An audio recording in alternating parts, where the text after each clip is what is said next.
new safeties coach at SMU. You come up here after being at University of Texas, working for a new coordinator in Kevin Kane. When you got here and started meeting with Kevin Kane, what are the first things that you started to do in terms of learning the system and learning what to start teaching your guys?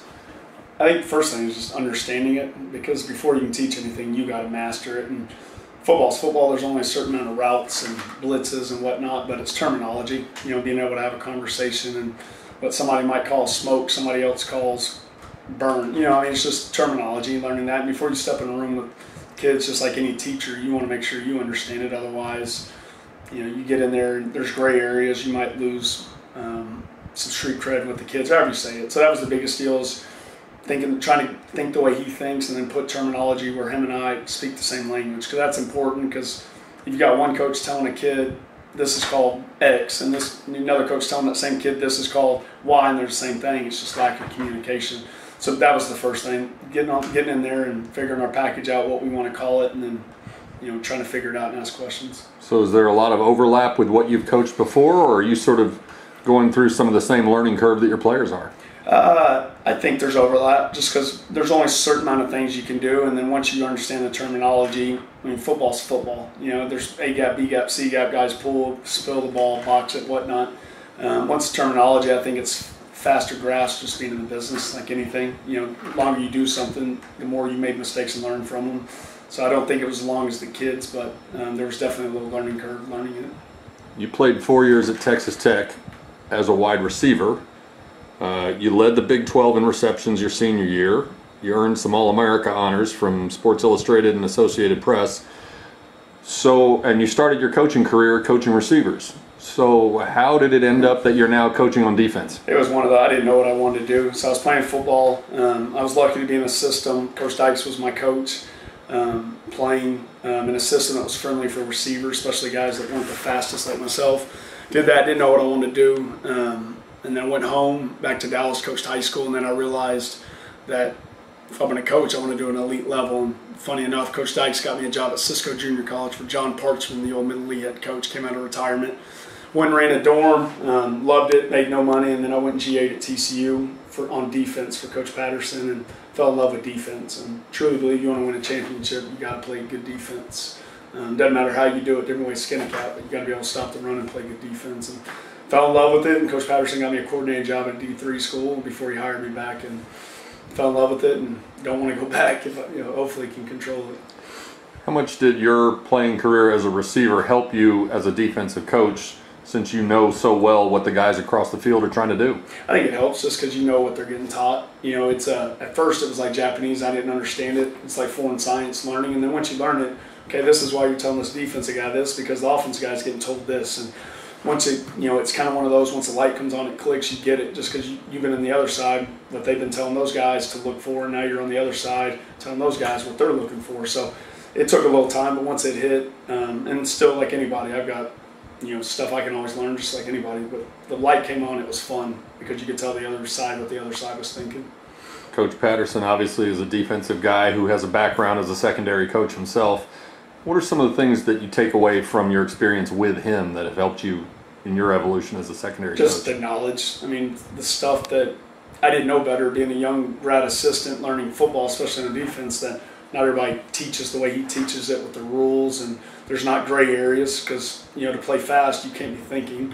And then on top of that, last year being at Texas with Todd Orlando, put it in the same deal. I feel like those are two top 5 guys, names in the business, and completely different, but at the same time they had toughness and discipline, and the guys run to the football and play harder than the other team. And it was good for me, and Coach Kane and the whole staff and I think feel the same, that it doesn't matter the scheme, you got to get guys that play harder, will run and hit, and when it gets hard, which it will they quit on you or will they? And that's why you train for chaos. But definitely just picked up toughness, discipline, and work ethic. I don't know if there's many people that work as hard as Coach Patterson in this business. So, and I think Coach Dykes and I have talked about stuff like that, from his experience at TCU last year. You mentioned learning the new terminology when you got here, and a lot of coaches have different names for positions and different kinds of defensive packages. One of the positions in your scheme is called the Fox. Give me a little thumbnail sketch. What is the Fox? What's the responsibility of that player? The Fox is the nickel. It's basically a Sam linebacker back in the day, but now with everybody putting more receivers, skill positions on the field, you got to have better, quote-unquote, athletes. So the Fox is what a nickel is, but if we were playing teams that like to line up big boy football, it could be a bigger Sam-type linebacker, a bigger guy that couldn't run as well, but might be bigger. But yeah, the Fox is, some people call it the nickel. I mean, a million names for it, but at the end of the day, the F was because he aligns to the field. So when it originally happened with Coach Kane, that's why the Fox was, I think, originated. But he is an outside linebacker, but has to be a good enough athlete to be able to cover. So he's really kind of a hybrid guy. You got two guys in your safety group who are at new positions. Delano Robinson was a linebacker last year and high school the year before that, and Casey Medlock came here as a running back, moved to corner for a minute or two because of injuries in the secondary, and now he's moved over to safety. How are those guys doing in terms of their transition and just learning their new roles? Delano is still in the linebacker room. He is not with us. And then Casey has been doing a good job. Casey, the move. I recruit East Texas. I love East Texas kids. I think the whole state would tell you that because they're usually tough kids that are appreciative and humble and want to work. I put Casey in there. Casey has some work to do, but I've been pleased with how he's at least accepted the challenge on things he has to get better. And like all these guys, we'll have end of player evaluations next week, and then the true tell will be once they get told where they stand, do they work on it over the summer? And we got best strength coach or one of them in the country.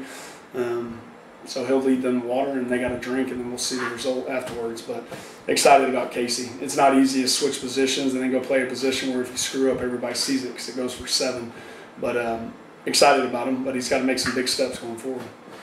One of the guys who I assume you have significant hopes for, Mikhail Onu, led the team in tackles last year with 41 more than any other player on the team, but basically hasn't had any practice for you this spring.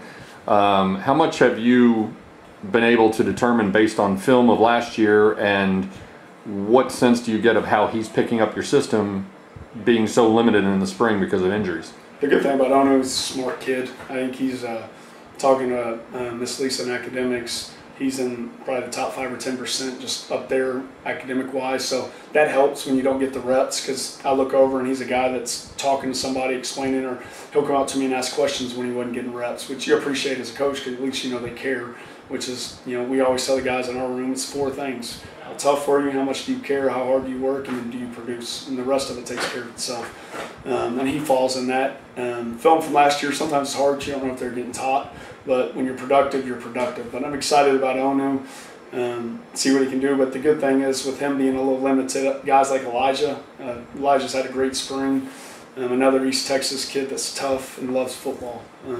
Elijah's like a little spasmodic out there, but she'll take because, like I said, he's tough and he loves football. And that's all you want because you can fix the rest. But if guys don't love football and they're not tough, it doesn't matter what you teach them. So the good thing is it's giving Elijah a lot of reps and I think confidence and some experience he might not have gotten if Onu would have been here elsewhere. There's some secondary coaches who have clearly defined differences between, depending on the terminology, free safety and strong safety. I know some coaches use different names for them. Do you coach your safeties to be able to line up at any safety spot in the secondary, or do you want clearly defined, these guys will be at one position, those guys will be at another position? I mean, it goes, when you talk about recruiting, quote unquote, your best cover guy to the field, because usually they're going to have a slot when you man blitz the Fox, which would be a 10-400 meter guy at most schools. But at the end of the day, I've told those guys, you got to know it all, because here's our 3 best players, but one of the 3 only knows this position, and this guy gets hurt. Now you got to put your 4th or 5th best in just because this guy didn't know it. So at the end of the day, they got to know all positions so we can get the best guys on the field. And that's our job as a coach, to make the rules simple enough and explain, finding ways they learn, just like a teacher does, to get it across to them. But at the end of the day, they got to be tough. They got to be able to run and hit. And I always tell these guys, the best safeties that make money are linebackers that can cover, that mentality. Because that whole day and age of all this footwork, that doesn't matter because offense is too good. They're gonna motion and make you get in the box and tackle like a big boy, which most safeties don't want to do. So at the end of the day, they got to be able to do all that. But in recruiting, if you were to get on a board, you would say there's a difference. But at the end of the day, you would like for them all to be interchangeable. See, guys, injuries happen, so your best 3 on the field. Some coaches have maybe a middle linebacker make a lot of the calls and get everybody lined up right. Some have now started using safeties to make some of those calls. Who's going to be making a lot of these calls and coordinating where everybody is for you guys? It'll be both. The mic's got to get the front set with the front, and then we got to communicate to each other to make sure we're on the same page. And then, for the boundary safety's got to talk to the bat and the stang and the corner, and then the field safety's got to talk to the mic, the fox, and the field corner. So there's a lot of communication, and we always tell these guys, if we're all wrong, we're all right. Make them beat us because they make a play, not because 9 guys are doing this and 2 guys didn't do it and we left a guy wide open. So a lot of communication, and that goes in this day and age with all the tempo and this fast offenses, is trying to train that way in practice. Chaos is what we call it, but a lot of communication with everybody to be on the same page. You've got a young group. Mikhail Onu and Rodney Clemens, I guess, are the elder statesmen of your bunch, but you've got Casey Medlock, you got Colin Rock, you got Elijah McQueen, and some newcomers coming in as well. Trevor Denbo is working with your group as well. And you spoke a moment ago about it's a hard position because if you make a mistake, it goes for 7 points. How much does it give you sleepless nights having this much youth back there? And how do you help a young player get past a mistake that ends up on the scoreboard, but you got to regroup and go on to the next play? Yeah, I don't know. More than anything, I think it's a feel thing. Certain guys are different. There's certain guys that they're so hard on themselves, you don't really have to go butt to them in a nice way. And then there's certain guys where they're laissez-faire, where they need a good butt to. And so I think each person's different. And I think learning from some of the guys we talked earlier and being in the business longer, you kind of see different than when, for me, a young guy in the profession would probably just yell no matter what. I see stuff like that and try to see it because the worst thing you can do is the guy's out there playing for you and he's down on himself and you're killing him. So I think it's case by case. But at the end of the day, I don't know if it's sleepless nights as much as you worry, just because when you do make a mistake, everybody sees it. And the next day, that's what everybody's talking about. Not the D lineman that missed his gap and went for 4 yards. Nobody saw that.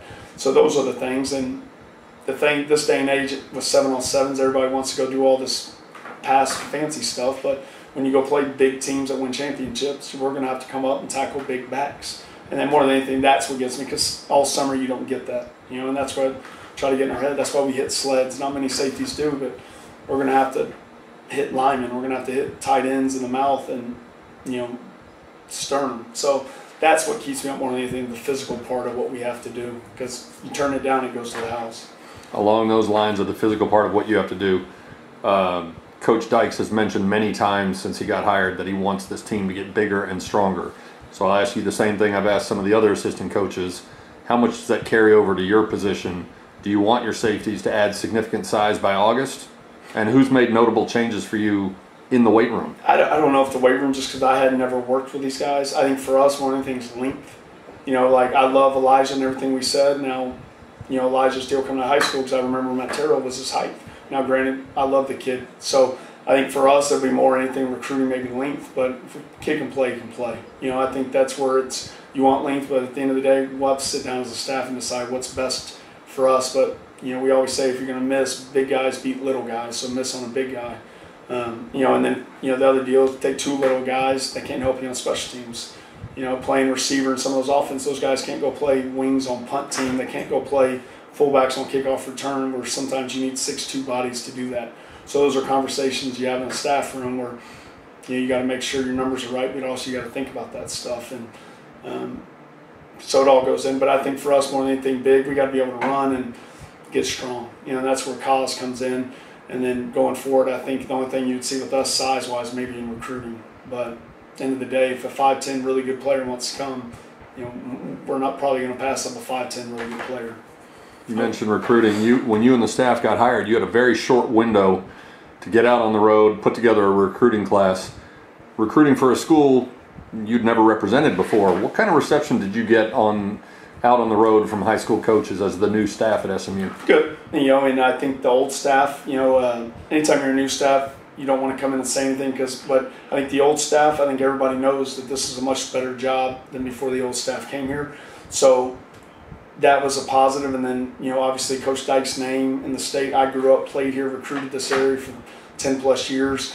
Among other coaches done the same. So I think that helped, having some of those connections. And then just getting out and knowing that this job, could be one of the best jobs in America. And not just saying it, but really believing it. And I think talk is cheap, but behind the scenes we've talked about stuff, because if the city of Dallas rallied behind SMU, it could be the best job in America. But it's doing that and then putting a product on the field, which is our job, and we know it. But the reception's been great. You know, these high school coaches, I mean, we've got Jeff Durden, old high school coach at Garland.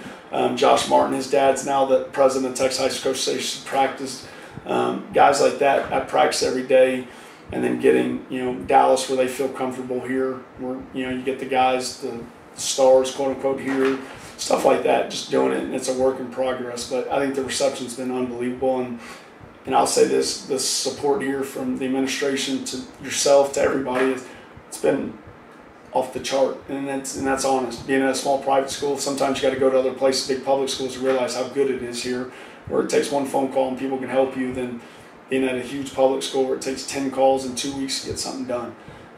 So from that side, just special place here. People want to see people do well. These teachers truly care about the kids, and you know, it's our job to make sure they're there every day in class. But the good thing about this place is, you know, they're going to see them there, so we'll know if they're not. And I think this is, I couldn't be more excited about the way it's gone. And Coach Dykes, and I think both staff have said the same thing in staff meetings with nobody around. So it's been unbelievable, I guess, at the end of the day. 1,000 words later, unbelievable.